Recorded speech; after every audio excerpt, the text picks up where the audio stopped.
Hello everyone, स्वागत है आप सभी का लोकवाणी पाठशाला में। कंपाउंड इंटरेस्ट का चैप्टर हमारा चल रहा है। 3 क्लास हमारी कंप्लीट हो चुकी हैं। आज ये हमारी 4th क्लास है और आज की क्लास में भी मैं आप लोगों के लिए एक नया कॉन्सेप्ट लेकर आया हूँ। एक ऐसा कॉन्सेप्ट है जहाँ से आप मिश्र धन, मूलधन और चक्रवृद्धि ब्याज ये वैल्यू तो कैलकुलेट कर ही पाएंगे, साथ ही जो आज हम क्वेश्चन करने वाले हैं ये सभी क्वेश्चन भी आपके केवल उसी एक कॉन्सेप्ट से बड़े आराम से हो जाएंगे। तो चलिए आज के एक बार क्वेश्चन पढ़ लेते हैं ताकि आपको समझ आए कि हम कैसे क्वेश्चन आज की क्लास में करेंगे। क्वेश्चन है किसी धनराशि पर, यानी मूलधन आपको नहीं दिया गया, केवल कहा गया है किसी धनराशि पर 2 वर्षों के कंपाउंड इंटरेस्ट, सीआई हमारा क्या होता है भाई, कंपाउंड इंटरेस्ट यानी चक्रवृद्धि ब्याज, 2 वर्षों के चक्रवृद्धि ब्याज और एसआई मतलब सिंपल इंटरेस्ट यानी साधारण ब्याज, इन दोनों का अंतर आपको कितना दिया गया है, 768 रुपए दिया गया है। यदि ब्याज की दर 8% हो तब आपको क्या निकालना है, आपको मूलधन कैलकुलेट करना है कि वो धनराशि कितनी है। क्या दिया गया है आपको, 2 साल के चक्रवृद्धि ब्याज और साधारण ब्याज का अंतर दिया गया है। तो आज जितने भी क्वेश्चन आपको कराने वाला हूं ये सभी वैसे ही क्वेश्चन है कि आपको अलग अलग साल में चक्रवृद्धि ब्याज और साधारण ब्याज का अंतर दिया जाएगा और आपसे क्या पूछा जाएगा, आपसे धनराशि पूछी जाएगी। तो इस क्लास में हम जितने भी क्वेश्चन करेंगे वहां हम धनराशि को कैलकुलेट करेंगे और जब मैं आप लोगों के लिए अगली क्लास लेकर आऊंगा तो वहां पर आपको धनराशि दी जाती है और आपसे ब्याज की दर पूछी जाती है, तो वो हम अगली क्लास में करेंगे। फिलहाल आज हम क्या कैलकुलेट करने वाले हैं कि अगर आपको अलग अलग साल के चक्रवृद्धि ब्याज और साधारण ब्याज का अंतर दिया गया हो और ब्याज की दर आपके पास हो तब आप किस तरह से मूलधन को कैलकुलेट करते हैं। साथ ही मैंने आपको क्या बताया कि आप इस कॉन्सेप्ट से भी जो आज मैं आपको बता रहा हूं यहां से भी आप मिश्रधन, चक्रवृद्धि ब्याज और मूलधन की वैल्यू कैलकुलेट कर सकते हैं।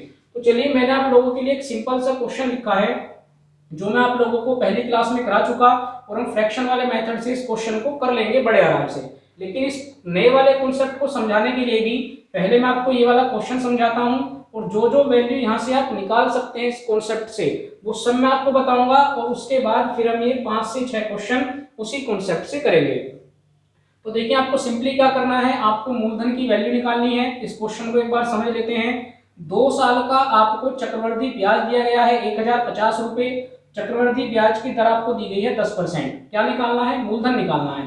भैया आप कहेंगे सिंपल है, फ्रैक्शन वाला मेथड पढ़ के आए हैं, हम 1/10 इसकी फ्रैक्शन बनाएंगे और हम क्या कहेंगे कि भाई पहले साल मूलधन 10 था, कितना हो गया 11, फिर कितना था 10, कितना हो गया 11, मल्टीप्लाई करेंगे कितना बन जाएगा 100, ये कितना बन जाएगा 121। तो इन दोनों का जो डिफरेंस है वो कितना है 21 है और यही डिफरेंस हमारा क्या होता है, यही हमारा कंपाउंड इंटरेस्ट होता है। तो आप बोल रहे होंगे इसी कंपाउंड इंटरेस्ट की वैल्यू मुझे कितनी दी गई है 1050। ठीक है भैया, आप कैलकुलेट करेंगे तो कितनी बार कट जाएगा 50 बार, यानी 1 यूनिट का मान कितना आ जाएगा, तो 1 यूनिट का मान आ जाएगा 50। क्या पूछा गया है, मूलधन की वैल्यू पूछी गई है। तो भैया आप 100 में मल्टीप्लाई कर देंगे तो क्या हो जाएगा 100 गुना 50 हो जाएगा और आपके पास मूलधन कितना आ जाएगा 5000 रुपए। तो आप बड़े आराम से कैलकुलेट कर सकते हैं, जो मैंने आपको तरीका पहले ही क्लास में बता दिया है। अब बात आती है कि इस नए कॉन्सेप्ट का क्या रोल है, क्यों ये कॉन्सेप्ट इन क्वेश्चन पर भी कैसे अप्लाई हो रहा है। तो चलिए अब नए कॉन्सेप्ट की तरफ चलते हैं कि अगर आप नए कॉन्सेप्ट से इसी क्वेश्चन को करेंगे तो उसकी कैलकुलेशन कैसे होगी। शुरुआत आपको कहां से करनी है भाई, तो शुरुआत आपको ब्याज की दर से ही करनी है। तो ब्याज की दर आपको क्या दी गई है 10%। अभी आप इसकी फ्रैक्शन ब्रेक करके आए, वो कितनी हो गई 1/10। तो जब आप नए कॉन्सेप्ट की शुरुआत करेंगे तो ब्याज की दर से ही करेंगे। दर आपको 1/10 दी गई है। उसके बाद जितना आपको टाइम दिया जाए, 2 साल, 3 साल, 4 साल, जितने भी दिए जाएंगे उतनी ही बार आप इस फ्रैक्शन की मल्टीप्लाई कर देंगे। तो यहाँ पर आपको कितने साल दिए गए हैं, 2 साल दिए गए हैं, तो आपने इसकी मल्टीप्लाई कर दी तो आपके पास कितना आ गया 1/100। तो आप पढ़ के आ रहे हैं कि फ्रैक्शन के अंदर जो हमारी नीचे वाली वैल्यू होती है, जो हमारा डिनोमिनेटर होता है, उसको हम क्या बोलते हैं, उसको हम मूलधन बोलते हैं। तो आपके पास फाइनली मूलधन कितना बन गया है, तो मूलधन आपके पास फाइनली बन गया है भाई 100।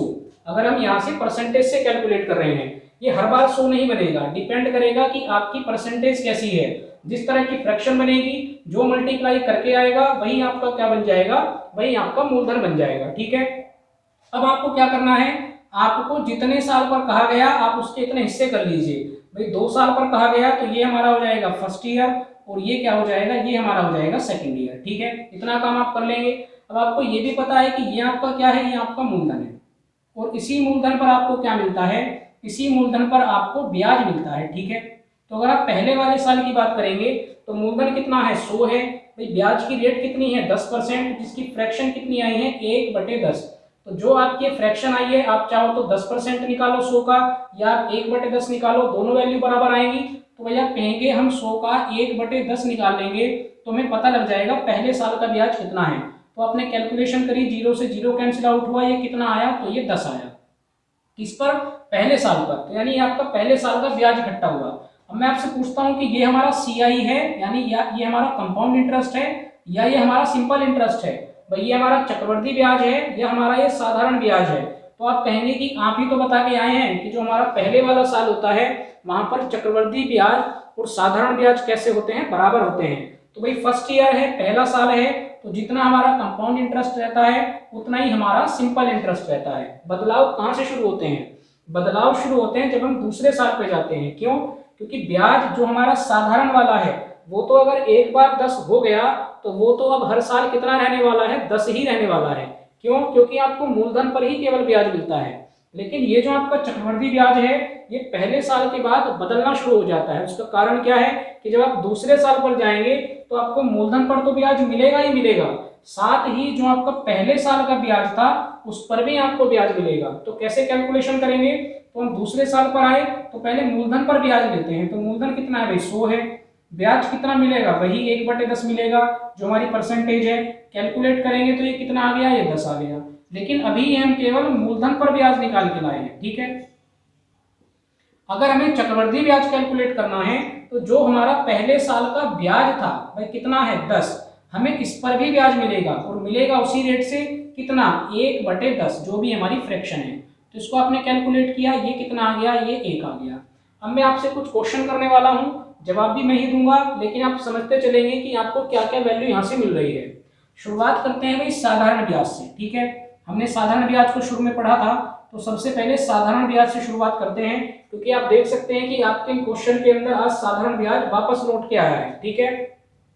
तो सबसे पहले बात करते हैं साधारण ब्याज की, और मैं आपसे कहता हूं कि आप मुझे बताओ कि भाई 2 साल का साधारण ब्याज कितना होगा। 2 साल का साधारण ब्याज कितना होगा? तो आप कहेंगे भाई बड़ा सिंपल है, 10 पहले साल का हुआ तो 10 ही दूसरे साल का होगा। इसका मतलब टोटल कितना हो गया, तो टोटल 20 हो गया। मैं आपको क्या तरीका बता रहा हूं कि आप एक सीधी लाइन खींच दीजिए और अगर आप 3 साल 4 साल 5 साल जहां भी आप चलते चले जाएंगे तो सीधी लाइन से जो ऊपर ऊपर वाली वैल्यू होती चली जाएंगी वो सारा ही आपका क्या हो जाएगा, वो सारा ही आपका साधारण ब्याज हो जाएगा। तो 10 और 10 को आप कैलकुलेट करें कितना आ गया 20। अब मैं आपसे कहता हूं आप मुझे 2 साल का चक्रवृद्धि ब्याज में बताइए कि भाई 2 साल का चक्रवृद्धि ब्याज कितना होगा, ठीक है। चक्रवृद्धि ब्याज कितना होगा इन्हीं 2 साल का। तो आप क्या कहेंगे भाई, आपको सिंपली क्या कहना है कि ये जो हमने पूरी कैलकुलेशन की है 10 और 10 20 और एक ये जो आपका ये है, तो टोटल कितना हो जाएगा, टोटल हो जाएगा 21। यानी जो भी हम ये कंप्लीट कैलकुलेशन करके लाते हैं ये हम क्या किसके लिए करके लाते हैं, तो वो हम चक्रवृद्धि ब्याज के लिए कैलकुलेट करके लाते हैं। तो पूरे 2 साल का जो हमारा चक्रवृद्धि ब्याज हुआ वो कितना हुआ, वो 21 हो गया। अब मैं आपसे पूछता हूं आप मुझे बताओ कि इन दोनों के बीच में अंतर कितना है, मतलब 2 साल के चक्रवृद्धि ब्याज और साधारण ब्याज में अंतर कितना है। तो आप कहेंगे भाई दोनों को घटा लो, तो 21 में से 20 को माइनस किया तो कितना आया, तो ये आपके पास 1 आया। अब जो मैंने आपको लाइन ड्रॉ कराई है वो बेवजह नहीं कराई है। इस लाइन को ड्रॉ कराने का मतलब क्या है, देखो इसके नीचे कितना बचा हुआ था, केवल ये 1 बचा हुआ था। तो ये जो आपका 1 बचा हुआ है यही आपका क्या होता है, चक्रवृद्धि ब्याज और साधारण ब्याज का अंतर होता है। आप देख सकते हैं यहाँ पर कितना आया, 1 आया। भाई अगर ये 3 साल होंगे तो हम सीधी लाइन पहले ड्रॉ कर देंगे और जितनी नीचे वैल्यू बच जाएगी वो सब आपका क्या होता है, वो आपका चक्रवृद्धि ब्याज और साधारण ब्याज का अंतर होता है। तो फिलहाल यहाँ पर कितना है, 1 है, तो हमारी वैल्यू कितनी आई है, 1 आई है। केवल इतना ही नहीं, अब आप देखिए यहाँ से आप और क्या निकालेंगे। मैं अगर आपसे पूछता हूं कि आप मुझे केवल, भाई ध्यान से समझिएगा, केवल दूसरे साल का, मैंने आपसे कहा कि आप मुझे केवल दूसरे साल का कंपाउंड इंटरेस्ट बताओ, केवल दूसरे साल का सीआई बताओ कितना होगा। तो भाई ये तो हमारा कंप्लीट 2 साल का था, कितना 21। अगर मैं आपसे केवल दूसरे साल का पूछता हूं तो भाई पहले वाले साल को छोड़ दीजिए, अगर आप केवल दूसरे साल की बात करेंगे तो 10 यहाँ पर लिखा है, 1 यहाँ पर लिखा है, तो टोटल कितना हो जाएगा, टोटल 11 हो जाएगा। तो ये वैल्यू आप इसी वाले कॉन्सेप्ट से निकाल के ला सकते हैं। जो मैंने आपको फ्रैक्शन वाला मेथड बताया वो आपके लिए कहाँ पर यूजफुल है, तीन वैल्यू, मिश्रधन, चक्रवर्ती ब्याज और मूलधन। लेकिन जब आप उससे आगे बढ़ेंगे तो आपको और भी वैल्यू निकालनी पड़ती है, आपके पास और भी क्वेश्चन बनते हैं। तो हमारा यही कॉन्सेप्ट रहेगा और हमने बड़े आराम से कैलकुलेट कर लिया कि दूसरे साल का चक्रवर्ती ब्याज कितना है, तो वही पहले साल को छिपा दो, जो साल पूछेगा उसको रखो, बाकी को हटा दो। अगर हम 3 साल पे कैलकुलेट करते, हमसे पूछता तीसरे साल का कितना है, तो भैया हम पहले वाले को दूसरे वाले को हटा देंगे, केवल तीसरे वाले पे कैलकुलेट करेंगे।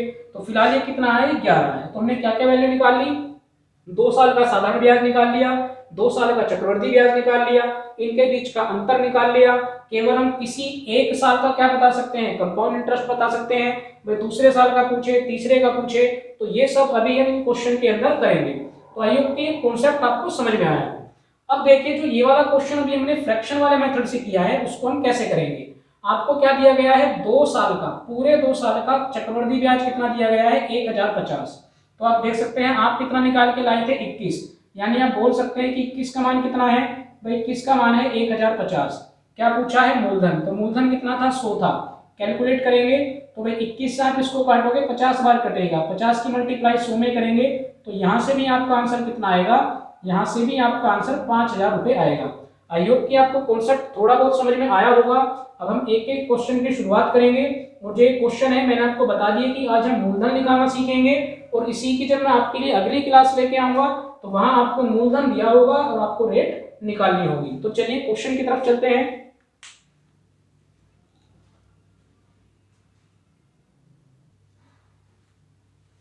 चलिए पहला क्वेश्चन पढ़ते हैं। लिखा है किसी धनराशि पर 2 वर्षों के कंपाउंड इंटरेस्ट यानी चक्रवृद्धि ब्याज और सिंपल इंटरेस्ट यानी साधारण ब्याज का अंतर कितना है, 768 रुपए है। ब्याज की दर आपको 8% दी गई है। आपको क्या निकालना है, मूलधन निकालना है। भाई सभी एग्जाम में आए हुए क्वेश्चन है, बड़े ध्यान से आप समझिएगा। तो मैंने आपको क्या बताया, सबसे पहले आप जितना परसेंट आपको दिया है उसकी आप क्या करेंगे, फ्रैक्शन ब्रेक करेंगे। तो फ्रैक्शन कैसे ब्रेक करेंगे, 8/100 लिखेंगे। कैलकुलेट कर सकते हैं, 4 से कटेगा तो ये कटेगा 2/25 बार, ठीक है। तो ये आपकी क्या आ गई, ये आपकी फ्रैक्शन निकल के आ गई जो अभी आप कैलकुलेट करेंगे। अब मैंने आपको क्या बताया, जितना आपको टाइम दिया गया है, कितना टाइम दिया गया है, 2 साल का। यानी जो भी आपकी फ्रैक्शन होगी आपको क्या कर देना है, इसकी 2 बार मल्टीप्लाई कर देनी है। तो 2/25 और गुना 2/25, ठीक है। या तो आप ये तरीका अपना लीजिए कि आप इसकी 2 बार मल्टीप्लाई कर लीजिए, तो ऊपर कितना हो जाएगा 4 और नीचे कितना हो जाएगा 625। या तो आप ये तरीका अपना लीजिए, या आप सिंपली क्या कर लीजिए, जो भी आपकी फ्रैक्शन की डिनोमिनेटर है भाई कितना है, 25 है। तो अगर आपको 2 साल कहे गए तो आप इसका स्क्वायर कर देंगे, 3 साल कहे गए तो आप इसकी क्यूब कर देंगे, 4 साल कहे गए तो आप इसकी 4 पावर कर देंगे। तो आप यहाँ से कैलकुलेट करेंगे, यहाँ से भी आपका मूलधन कितना आता है, 625 ही आता है। तो या तो आप मल्टीप्लाई करके मूलधन निकाल लें, इस तरह से भी आप कैलकुलेट कर सकते हैं, ठीक है। और या फिर जितने आपको साल दिए गए आप इस डिनोमिनेटर की वही वैल्यू बना देंगे। भाई डिनोमिनेटर कितना है, 25 है, तो पावर कितनी बना देंगे, जितने आपको साल दिए गए। कितने साल दिए गए, 2। तो 25 की पावर आपने 2 लिखा तो कितना हो गया, 625। अब हमें यहीं से अपनी कैलकुलेशन शुरू करनी है। तो फिलहाल इस क्वेश्चन के अंदर आप देख सकते हैं कि आपका मूलधन कितना बना है, तो वो 625 बना है, यहाँ पर 100 नहीं बना। तो मैंने बताया था कि डिपेंड करेगा किस पर, हमारी फ्रैक्शन पर। इतना काम आपने कर लिया। क्या करना है आपको, 2 साल पे कैलकुलेट करना है, तो आप इसके 2 हिस्से कर लें। ये आपका फर्स्ट ईयर हो जाएगा और ये आपका सेकंड ईयर हो जाएगा, ठीक है। तो 625 आपका मूलधन है। ब्याज आपको कैसे मिलेगा, तो ये जो आप फ्रैक्शन बना के लाए थे ये भी है, ये भी है, कितना, 2/25। तो आप क्या करेंगे, आप सबसे पहले 625 का 2/25 कैलकुलेट कर लीजिए। तो भाई 25 से 625 को काटेंगे, 25 बार कटेगा, 25 की 2 में मल्टीप्लाई करेंगे तो कितना हो जाएगा, 50, ठीक है। दूसरे साल पर अगर आप आएंगे तो दूसरे साल पर भी आपको यही कैलकुलेशन करनी है। 625 का आप 2/25 ही पहले कैलकुलेट करेंगे। कैलकुलेशन करेंगे तो यहाँ पर भी कितना आएगा, 50। तो ये आपको करने की जरूरत नहीं है, जितना आपका फर्स्ट ईयर में आया उतना ही आप उठा के यहाँ रख दीजिए। क्योंकि अभी अगर मैं एक सीधी लाइन ड्रॉ करूंगा तो यहाँ पर क्या बन जाएगा, ये बन जाएगा आपका साधारण ब्याज। और आपको पता है कि साधारण ब्याज हर साल कैसा रहता है, बराबर रहता है। तो जितना आपने फर्स्ट ईयर पे कैलकुलेट किया उसी को उठा के आप यहाँ रख सकते हैं। लेकिन ये आपका क्या है, ये आपका पहले साल का चक्रवृद्धि ब्याज भी है और ये आपका पहले साल का साधारण ब्याज भी है। लेकिन जब हम दूसरे साल पे आते हैं तो वापस रिपीट करा देता हूं। देखिए मूलधन पर तो आपने ब्याज ले लिया, लेकिन अभी आपको किस पर ब्याज लेना है, अभी आपको ब्याज पर भी ब्याज लेना है। यानी वापस जितना यहाँ पर लिखा हुआ है वो आप लिखेंगे और उसका भी जो आपकी फ्रैक्शन है कितनी है 2/25, वो आप कैलकुलेट करेंगे तो कितनी बार कटेगा, 2 बार। 2 की 2 में मल्टीप्लाई करेंगे तो कितना आया, 4 आया। इसका मतलब ये जो आपकी सीधी लाइन जा रही है ये आपके पास क्या हो चुका, 50 और 50 100। ये आपके पास क्या आ चुका, ये आपके पास सिंपल इंटरेस्ट आ चुका, यानी साधारण ब्याज आ चुका। कितना आया भाई, 100 आया। मैं आपसे पूछता हूँ चक्रवृद्धि ब्याज कितना होगा, कंपाउंड इंटरेस्ट कितना होगा, तो आप कहेंगे ये जो पूरी कैलकुलेशन आप करके लाए हो ये सारा का सारा ही आपका क्या है, ये कंपाउंड इंटरेस्ट है। तो 50 और 50 100 और 4 ये हो गए, टोटल कितना हो गया 104। मैं आपसे पूछता हूँ कि इन दोनों में अंतर कितना है, तो CI और SI का डिफरेंस, तो भाई या तो यहाँ से घटा लीजिए, कितना आया 4 आया, या आप ये देख लीजिए कि सीधी लाइन के नीचे क्या लिखा हुआ है, केवल 4 लिखा हुआ है। तो यहाँ आपका क्या हो गया, ये इन दोनों का अंतर हो गया। अब आप क्वेश्चन को पढ़िए, 2 वर्षों के चक्रवृद्धि ब्याज और साधारण ब्याज का अंतर ही आपको दिया गया है। यानी ये जो आप 4 वैल्यू निकाल के लाए हैं इसी की वैल्यू आपको क्वेश्चन में कितनी दी गई है, 768। और क्या पूछा गया है आपसे, मूलधन पूछा गया है, यानी कितने की वैल्यू निकालनी है, 625 की वैल्यू निकालनी है। तो आप लिख सकते हैं भाई 4 की वैल्यू कितनी है, 768 है, आपको किसकी वैल्यू निकालनी है, 625 की वैल्यू आपको निकालनी है। कैलकुलेशन कर लीजिए भाई, 4 से काटेंगे तो 4 ही कम 4, 3 बचेंगे, 4 नीम 36, 8 उतारोगे 4 दूनी 8, कितना आया 192, और गुना किसकी करनी है 625 की। अब 625 की मल्टीप्लाई तो आपको आती नहीं है, लेकिन आप अभी देख के आए हैं कि 25 गुना 25 कितना होता है, तो भाई वो 625 होता है। तो पहले आप 25 से मल्टीप्लाई करें, जो आंसर आएगा उसमें वापस आप 25 से मल्टीप्लाई कर दीजिए। तो 25 दूनी 50, 5 बचेंगे, 25 नीमा 225, 225 में आप 5 जोड़ेंगे 230 हो जाएगा, 23 बचेगा, 25 ही कम 25, 25 में आप 23 जोड़ेंगे तो वो हो जाएगा 48। एक बार अभी आपने 25 की मल्टीप्लाई की है, अब वापस 25 की मल्टीप्लाई कर लीजिए तो 2 जीरो एज इट इज रहेंगी, 25 अट्ठे आपके हो जाएंगे 200, 20 बचेगा, 25 चौका 100, 100 में आप 20 जोड़ेंगे तो ये कितना आ जाएगा 1,20,000 रुपए। ये आपका क्या बन गया, ये आपका मूलधन बन गया, और यही होगा आपके क्वेश्चन का आंसर। एक बार नोट कर लीजिए, ये कैलकुलेशन थोड़ी टफ है लेकिन मैंने तरीका बताया कैसे कैलकुलेट करेंगे।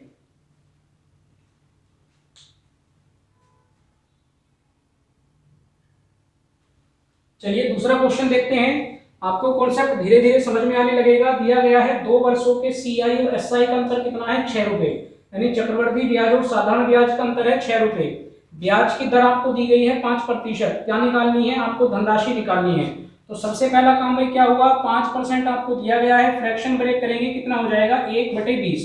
तो मैंने आपको क्या तरीका बताया भाई, या तो आप 1/20 की 2 बार मल्टीप्लाई कर लीजिए, 1/20 लिखेंगे तो कितना हो जाएगा 1/400 हो जाएगा।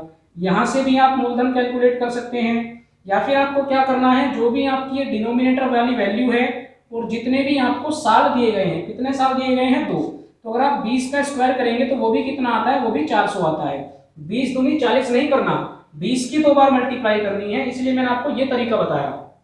तो वो कितना आ गया, वो 400 आ गया, और यही 400 आपका क्या बन जाएगा, तो वही यही आपका क्या बन जाएगा, यही आपका मूलधन बन जाएगा। वही कैलकुलेशन करनी है, यहाँ पर भी 2 साल हैं तो आप फर्स्ट ईयर लिखेंगे और सेकंड ईयर लिखेंगे।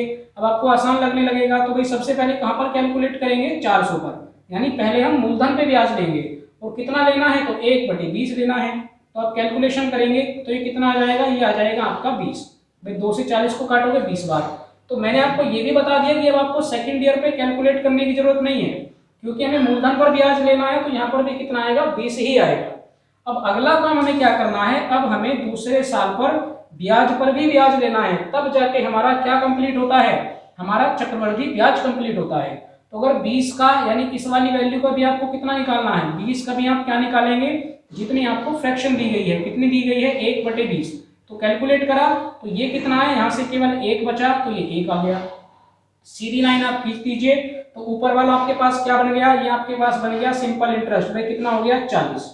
कंपाउंड इंटरेस्ट कितना हो गया, तो टोटल को ऐड कर लीजिए, 20 और 20 40 और 1 41। ठीक है, अंतर आपसे पूछा गया तो लाइन के नीचे नीचे जितना लिखा है वो आपका कंपाउंड इंटरेस्ट और सिंपल इंटरेस्ट का अंतर है। तो कितना लिखा है 1, यहाँ से भी कैलकुलेट करेंगे कितना आएगा 1 आएगा। इसी 1 का मान आपको क्वेश्चन में कितना दिया गया है 6, तो यहाँ पर आपकी कैलकुलेशन आसान है। आपके पास 1 का मान कितना आ गया 6 आ गया। किसका मान निकालना है आपको, मूलधन यानी 400 का मान निकालना है। भाई कैलकुलेट करेंगे, क्रॉस मल्टीप्लाई कर लीजिए, कितना आ गया 2400 रुपये, और ये हो गया आपका आंसर। चलिए तीसरा क्वेश्चन देखते हैं। तो यहाँ पर आपको इस बार वर्ष दिए गए हैं 3। तो ये क्वेश्चन बढ़िया है, इसको आप ध्यान से समझिएगा। 3 साल के कंपाउंड इंटरेस्ट और सिंपल इंटरेस्ट का अंतर कितना है? 31 रुपए है। ब्याज की दर कितनी है? 10%। आपको क्या बताना है? आपको मूलधन ही बताना है। तो आप समझ गए होंगे भाई 10% की आपको फ्रैक्शन ब्रेक करनी है। तो ये कितनी हो जाएगी? 1/10। और जो भी आपको नीचे डिनोमिनेटर दिया गया उसकी आप कितनी पावर बना देंगे? जितने आपको वर्ष दिए गए हैं। तो 10 दिया, 30 नहीं करना, हम क्या करेंगे? 10 गुना 10 और गुना 10। अब आपका जाके क्या बनेगा? तो ये आपका जाके मूलधन बनेगा। इसी को आप लिखेंगे, ये आपका मूलधन बन गया। इस बार कितने साल चलाना है? 3 साल। तो 1 2 और ये क्या हो गया? तीसरा साल हो गया। आप नोट कर लीजिए। तो ये आपका क्या बन जाएगा? ये आपका फर्स्ट ईयर, ये आपका सेकंड वाला और ये आपका थर्ड वाला। इस बार 3 साल है, ठीक है। तो पहले वाले साल पे कैलकुलेट करते हैं। तो आप क्या निकालेंगे? आप 1000 का भाई पहले मूलधन पर ब्याज निकाल के लाते हैं। तो कितना निकालना है? हर बार आपको 1/10 ही निकालना है। फिलहाल परसेंटेज में कोई अंतर नहीं है। जब ये बदलेगी तब मैं आपको बताऊंगा। एक क्वेश्चन में ऐसा भी लेकर आया हूं जहां पर आपकी परसेंटेज अलग अलग है। तो अभी आप समझते चलिए। अगर मैं इसका 1/10 निकालूंगा तो कैंसिल आउट किया तो ये कितना है? तो भाई ये 100 आया। तो क्या मुझे सेकंड ईयर पे जरूरत है? नहीं है। कितना लिखेंगे? 100 लिखेंगे। क्या मुझे तीसरे साल पे जरूरत है? नहीं है। कितना लिखेंगे? 100 लिखेंगे। इतना काम आपने कर लिया। हमें तो शुरुआत कहां से करनी है? क्योंकि पहले साल में आपके ये दोनों बराबर हैं। तो पहले साल को तो हमें छोड़ देना है। हमें कहाँ चलना है? पहले हम दूसरे वाले साल पे चलेंगे और हम कहेंगे भाई हमें ब्याज पर भी ब्याज दो। तो पहले ब्याज कितना मिला? 100। अब इसका कितना ब्याज और मिलेगा? 1/10। तो अगर आप इसको कैलकुलेट करेंगे तो ये कितना आ गया भाई? ये 10 आ गया, ठीक है। इसका मतलब अगर आप यहां तक की कैलकुलेशन करके लाए तो ये आपके पास क्या हो गया? ये आपके पास 2 साल का चक्रवृद्धि ब्याज इकट्ठा हो गया। इतना 100 और 100 200 और 10 ये आ गए। कितने आ गए? 210। लेकिन इस बार आपको 2 पर नहीं, इस बार आपको 3 साल पर कैलकुलेट करना है। तो जैसे ही आप तीसरे साल पर आएंगे, भाई आप तीसरे साल पर आ गए। जब आप दूसरे साल पर थे तो आपको ब्याज किस पे मिला? इन वाले 100 रुपए पे मिला। और जब आप तीसरे साल पर आ गए तो मूलधन पर तो ब्याज आपने ले लिया। अब आपको ब्याज पर भी ब्याज लेना है। और ये सारा का सारा ये आपका क्या है? ये कंप्लीट आपका ब्याज ही है। तो इस कंप्लीट पे आपको ब्याज लेना है। तो आप जोड़ेंगे तो 100 200 और 210 जो मैंने लिखा है। अब आपको इस पर ब्याज लेना है और वापस कितना लेना है? तो वो आप 1/10 ही लेंगे। तो भाई कैलकुलेट करेंगे तो जब आप तीसरे साल पर आए तो ये वैल्यू यहाँ पर कितनी आई? तो वैल्यू यहाँ पर आई 21। और ये 21 क्या है? ये आपका 21 पिछले 2 साल का ब्याज पर जो आपको ब्याज मिला है। क्या है? पिछले 2 साल का जो ब्याज पर आपने ब्याज मिला भाई, तभी तो जाके आपका चक्रवृद्धि ब्याज कंप्लीट हुआ। अगर मैं आपसे कहता कि आपको और अगले साल पर जाना है तो आप क्या करेंगे? मान के चलिए 4 साल हो तो यहाँ पर तो 100 रहेगा ही। फिर आप क्या करेंगे? इसको हाइड करेंगे और 100 200 300 321 331 फिर आप पूरे 331 पर ब्याज लेंगे। तो फिलहाल यहाँ पर कितने साल हैं? केवल 3 साल हैं। सीधी लाइन ड्रॉ कर दीजिए। तो सीधी लाइन ड्रॉ करते ही ये आपके पास क्या निकल के आ गया? तो ये आपके पास सिंपल इंटरेस्ट निकल के आ गया भाई कितना? 300। कंपाउंड इंटरेस्ट निकालना है तो जितना आपने निकाला है सबको आप प्लस कर दीजिए। 100 200 300 321 और 10 331। तो ये आपके पास क्या आ गया? कंपाउंड इंटरेस्ट आ गया। अंतर बताना है तो यहां से आप अंतर निकाल सकते हैं। कितना आ रहा है? 31। या फिर आप ये देख लीजिए सीधी लाइन के नीचे कितनी वैल्यू है? 2 21 और 10 तो वो भी कितना होगा? 31 होगा। मैं आपसे पूछता हूं कि आप मुझे केवल तीसरे साल का कंपाउंड इंटरेस्ट बताओ। केवल तीसरे साल का। तो पहले साल को छुपा दो, दूसरे साल को छुपा दो भाई। केवल तीसरे साल का कितना है? तो वो है 121। ये है इस कॉन्सेप्ट का मजा, ये इस कॉन्सेप्ट का फायदा कि आप यहां से किस तरह से अलग अलग साल का भी क्या बता सकते हो? कंपाउंड इंटरेस्ट बता सकते हो। तो कितना आ रहा है? 31 आ रहा है। इसी 31 का मान आपको क्वेश्चन में कितना दिया गया है? तो आप देख सकते हैं कि आपको 31 ही दिया गया है। तो ऐसे ही कुछ क्वेश्चन हम करके आए हैं पिछली क्लास में कि अगर आपकी ये वैल्यू मैच कर जाएगी तो इसका मतलब मूलधन भी आपका क्या है? 1000 ही है। कैसे भैया? आप रखोगे 31 का मान कितना है? 31 है। क्या निकालनी है? धनराशि निकालनी है।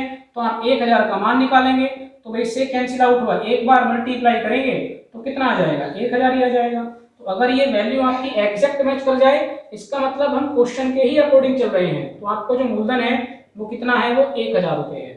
आई होप कि तीनों क्वेश्चन आपको अच्छे से समझ में आए हैं। चलिए क्वेश्चन नंबर 4 करते हैं।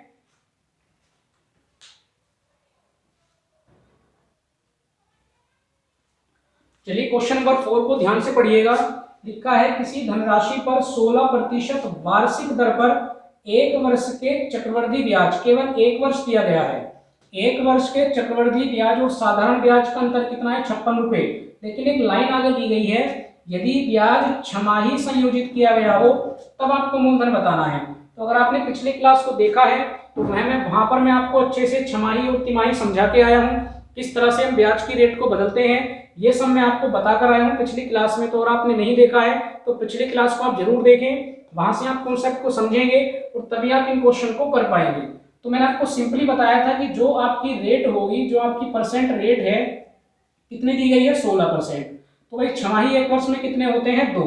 तो आप क्या करेंगे, इसको आप 2 से डिवाइड कर देंगे। अगर तिमाही होता तो मैं इसको 4 से डिवाइड कर देता, तो आपकी रेट क्या बन जाएगी? तो रेट बन जाएगी 8%। इतना काम आपने कर लिया। और मैंने आपको ये भी बताया था कि जितने वर्ष दिए जाएंगे उसमें भी आप कर देंगे मल्टीप्लाई, किससे? जितनी आपकी छमाही है। तो 1 वर्ष में कितनी छमाही होती है? 2। तो अभी आपकी क्या बन जाएगी? अभी आपकी छमाही बन जाएगी। तो आप देख सकते हैं क्वेश्चन आपके पास क्या बन गया? 8% की रेट बन गई और 2 आपकी छमाही बन गई। छमाही मैंने आपको समझाया भी था कि इसका मतलब क्या होगा, हर 6 महीने बाद आपको क्या मिलेगा? ब्याज मिलेगा ब्याज पर। ठीक है, तो कैलकुलेट करेंगे। 8% की फ्रैक्शन ब्रेक कर लीजिए, अभी करके आए हैं, कितना हो जाता है? 2/25। ठीक है, 2/25। तो टाइम अब आपका 1 वर्ष नहीं है, आपने 1 वर्ष की कितनी छमाही बना दी है? 2। तो इसका मतलब जो आपका मूलधन होगा वो आपको कैसे कैलकुलेट करना है? 25 का स्क्वायर करेंगे भाई, क्योंकि वर्ष भले ही 1 था लेकिन छमाही कितनी बन गई है? 2 बन गई है। तो ये आपका समय बन गया है, और जितना समय होता है उसी की हम पावर बनाते हैं। तो ये कितना बन जाएगा? 625। बस इतना काम आपको करना है। फिर आपका वही पहले वाला क्वेश्चन, भाई मूलधन कितना हो गया? 625 हो गया। कितनी छमाही चलाना है? 2। ये फर्स्ट और ये सेकंड। तो छमाही कह लीजिए, समय कह लीजिए, इससे फर्क नहीं पड़ेगा। ये पहली वाली हो जाएगी और ये दूसरी वाली हो जाएगी। क्या करना है आपको? 625 का, यानी पहले मूलधन पर ब्याज लेंगे तो कितना निकालेंगे? 2/25। बिल्कुल ये वाली कैलकुलेशन है जो आप फर्स्ट वाले क्वेश्चन में करके आ रहे हैं। भाई 2/25 निकालेंगे तो 25 से काटेंगे, कितनी बार कटेगा? 25 बार। मल्टीप्लाई करेंगे, कितना हो जाएगा? 50। तो ये भी 50 हो गया, इसका मतलब ये भी 50 होगा। अब आपको क्या चाहिए? अब आपको ब्याज पर ब्याज चाहिए। भाई सेकंड ईयर से अगर पीछे जाएंगे तो केवल यही वैल्यू है जिस पर आपको ब्याज मिलेगा। तो कितना है? 50। 50 का आप कितना निकालेंगे? 2/25 निकालेंगे। कैलकुलेट करेंगे, कितना आ जाएगा? 4 आ जाएगा। ठीक है, आपको क्या दिया गया है? 2 साल के कंपाउंड इंटरेस्ट, सॉरी 1 वर्ष के, और 1 वर्ष में कितनी छमाही हो गई है? 2 छमाही। तो इनके आपको ब्याज का अंतर कितना दिया गया है? 56। तो आप डायरेक्ट रख सकते हैं, आपको किसका मान दिया गया है? 4 का। तो 4 का मान आपको कितना दिया गया है? 56 दिया गया है। भैया आप समझ गए होंगे, यही तो आपका अंतर आता है। तो लाइन के नीचे केवल 4 लिखा है, तो 4 का मान आपको कितना दिया गया है? 56 दिया गया है। क्या पूछा गया है? मूलधन, यानी आपको 625 का मान बताना है। तो 4 से आप काटेंगे, 14 बार कटेगा। 14 की आप मल्टीप्लाई करेंगे, 14 पंजे 70, 14 दूनी 28 और 7 35, 14 6 84 और 3 कितने हो जाएंगे? 87। यानी 8,750 रुपए ये क्या आ जाएगा? ये मूलधन निकल के आ जाएगा। चलिए क्वेश्चन नंबर 5 देखते हैं।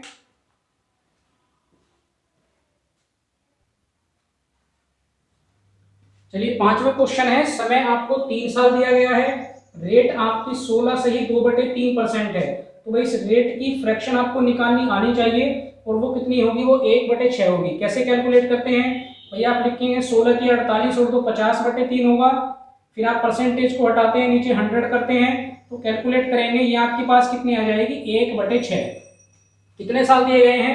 3 साल। तो आप 1/6 को या तो आप इसकी 3 बार मल्टीप्लाई कर लीजिए, और या फिर आप डायरेक्ट क्या कर लीजिए? आप डायरेक्ट 6 की पावर 3 कर लीजिए। तो वो कितना आ जाएगा? वो 216 आ जाएगा। जो तरीका आपको अच्छा लगे। तो आपके पास मूलधन कितना बन गया? 216।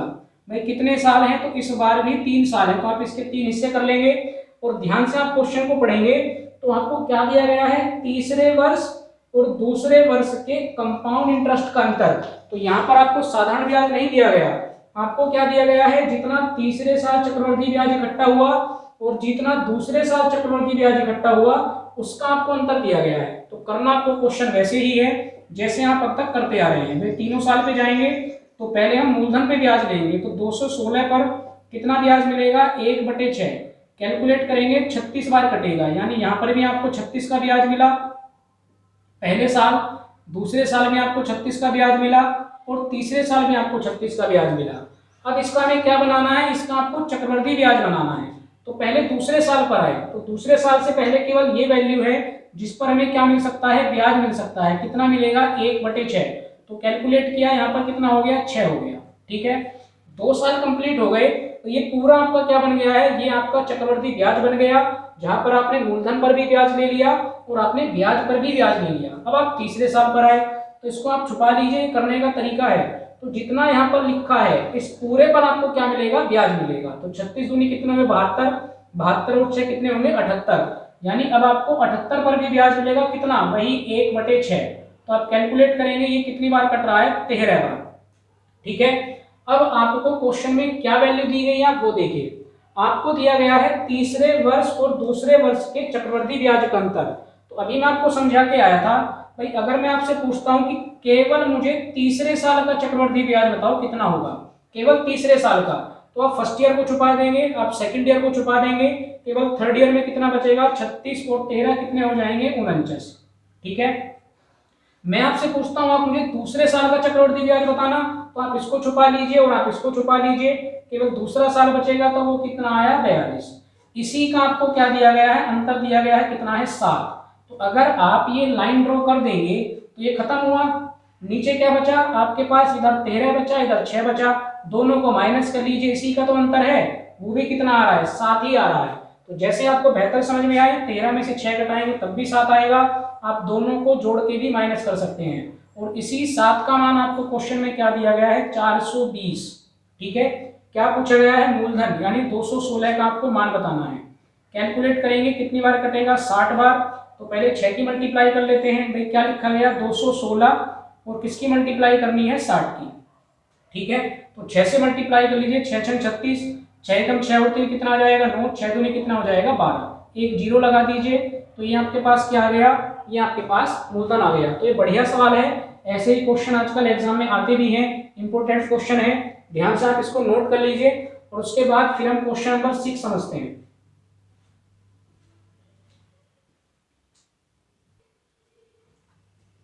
चलिए एक बार 6 वाला क्वेश्चन देखते हैं।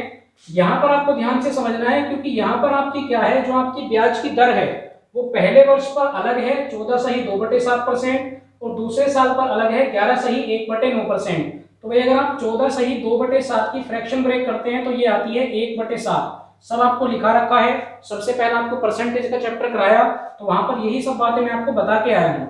और इसीलिए बार बार मैं आपसे कहता हूँ कि आप percentage, profit loss, simple interest, ये सभी चैप्टर आप अच्छे से देख लें। 11 1/9 की फ्रैक्शन ब्रेक करेंगे तो ये कितना आता है भाई, ये आता है 1/9। तो मैंने आपको क्या बताया, आपको सिंपली क्या कर देना है, इन दोनों की आपस में मल्टीप्लाई कर देनी है, क्योंकि भाई यहाँ पर आप स्क्वायर नहीं बना सकते, क्योंकि यहाँ पर नीचे 7 है, यहाँ पर नीचे 9 है, दोनों साल आपकी ब्याज की रेट अलग अलग है। तो अगर ब्याज की रेट अलग अलग होगी तो इसका मतलब आपको इनकी मल्टीप्लाई करनी है, तभी आपका क्या बनेगा, तभी आपका मूलधन बनेगा। ठीक है, तो मैंने इसलिए आपको मल्टीप्लाई वाला तरीका बताया था कि अगर ये रेट अलग अलग हो गई तो आप इसका स्क्वायर नहीं करेंगे, आप इनके आपस में मल्टीप्लाई करेंगे। अगर रेट एक जैसी है तब आप उनका जितनी आपको वर्ष दिए गए हैं उतनी पावर बना सकते हैं। तो फिलहाल आपका मूलधन कितना बना, तो मूलधन बना है 63। और यहाँ पर आपको ध्यान रखना है, जब आप पहले साल पर कैलकुलेट करेंगे तो आपका जो ब्याज मिलेगा वो 1/7 के हिसाब से मिलेगा। जब आप दूसरे साल पर कैलकुलेट करेंगे तब आपको ब्याज 1/9 के हिसाब से मिलेगा। कैसे, फर्स्ट ईयर पे कैलकुलेट करते हैं, और जब आप फर्स्ट ईयर पे जाते हैं तो आप क्या बोलते हैं, मूलधन पे ब्याज लेंगे। तो मूलधन कितना है, 63, तो ब्याज कितना मिलेगा, 1/7। 7 से कैलकुलेट किया कितना है, 9। तो क्या मैं यहाँ पर भी इस बार 9 लिखूंगा, तो इस बार यहाँ पर 9 नहीं लिखा जाएगा। भाई कारण क्या है, क्योंकि ब्याज की दर बदल गई। जैसे दूसरा साल आया, ब्याज की दर कैसी हो गई है, 11 1/9। तो जाहिर सी बात है कि साधारण ब्याज भी बदल जाएगा। क्यों, क्योंकि रेट बदल गई है। तो यहाँ पर आपको क्या करना है, यहाँ पर आपको 1/7 नहीं निकालना, क्या निकालेंगे आप 63 का 1/9 निकालेंगे। बात समझ में आई, तो इसको कैलकुलेट करेंगे तो ये कितना आएगा, तो यहाँ से आएगा 7। ठीक है, ये आपने कैलकुलेट कर लिया। अब आपको क्या करना है भाई, हमें तो चक्रवृद्धि ब्याज निकालना है। साधारण ब्याज तो हमें पता लग गया, यहाँ से 9 मिला, यहाँ से 7 मिला। तो इसके पीछे जाइए, बैक में जाएंगे तो कितना लिखा है, 9।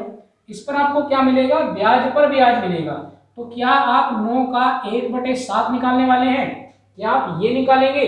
तो ये नहीं निकालेंगे। वापस समझा रहा हूँ, आप दूसरे साल पे कैलकुलेट कर रहे हैं तो दूसरे साल की रेट लेंगे, और वो कितनी है? वो है 1/9। तो कैंसिल आउट करेंगे, यहाँ पर कितना आ जाएगा? 1 आ जाएगा। तो मैं आपसे पूछता हूँ कि 2 साल का इस बार सिंपल इंटरेस्ट कितना हुआ, साधारण ब्याज कितना हुआ? तो 9 और 7 16। कंपाउंड इंटरेस्ट कितना हुआ? तो 9 और 7 16 और 1 17। दोनों का अंतर कितना हुआ? तो लाइन खींच के देख सकते हैं, यहां से अंतर भी निकाल सकते हैं, वो कितना है? 1। और आपको इसी एक का मान क्वेश्चन में कितना दिया गया है भाई? CI और SI का अंतर कितना है? 40। ठीक है, क्या पूछा गया है? मूलधन पूछा गया है, तो आप 63 का मान निकाल दीजिए भाई। कैलकुलेट करेंगे तो 4 तिया 12, 4 छिक 24 और 1 25 और 1 0 आ जाएगी। तो ये क्वेश्चन केवल किस लिए अलग था? क्योंकि यहाँ पर आपको ब्याज की दर अलग अलग दी गई है, तो उसी हिसाब से हम भी कैलकुलेट करेंगे। नोट कर लीजिए।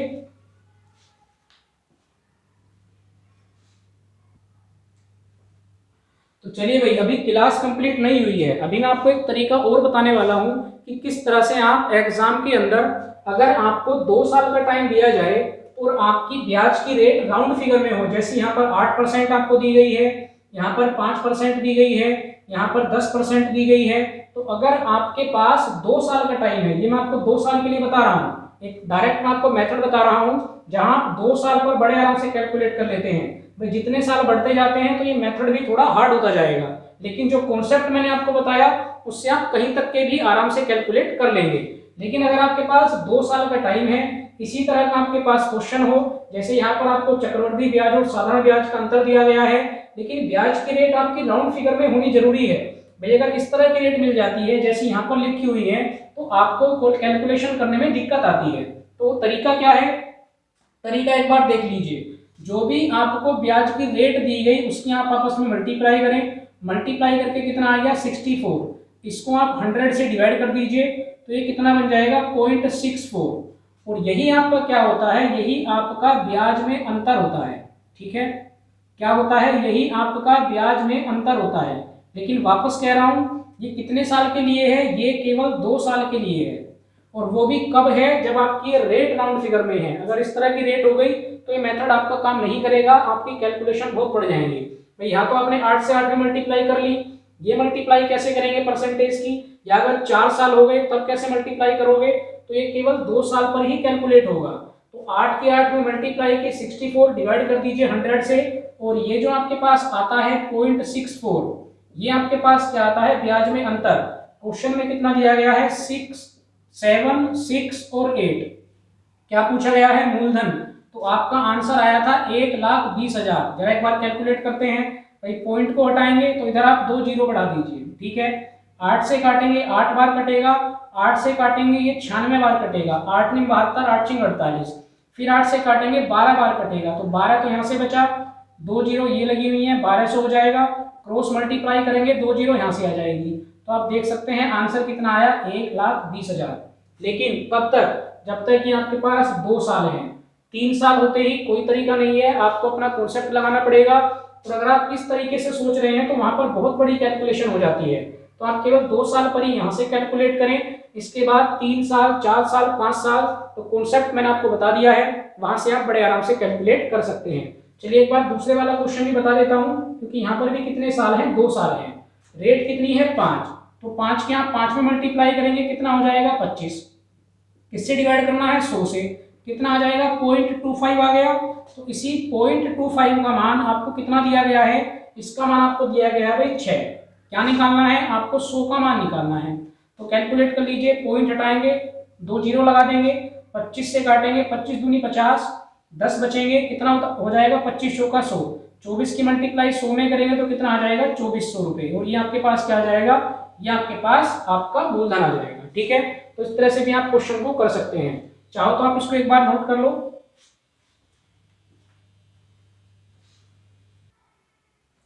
तो चलिए भाई, अब आपकी क्लास कंप्लीट होती है। 2 साल के लिए मैंने आपको एक तरीका भी बता दिया है।